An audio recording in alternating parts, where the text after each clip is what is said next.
Vandag is dag 20 van ons Ligsaadjies se adventkalender. So ek is klaar besig om my geskenkie hier oop te maak. Kom ons kyk wat daar binne. Ooh, wat is hierdie? Vandag se boodskap is God is die pottebakker. Vandag se Bybelvers is Jesaja 64 vers 8.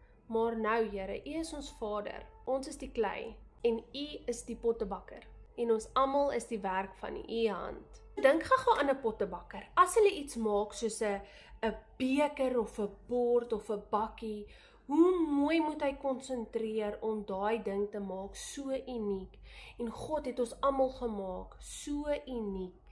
En God, wat ons pottebakker is, het baie liefde en baie geduld gebruik. Julle elke dag werk God so met ons. Soms voel dit asof hy aan ons druk of vorm wanneer hy ons leer om sagter, vriendeliker en geduldiger te wees met ander mense. Dis nie altyd maklik nie, nê?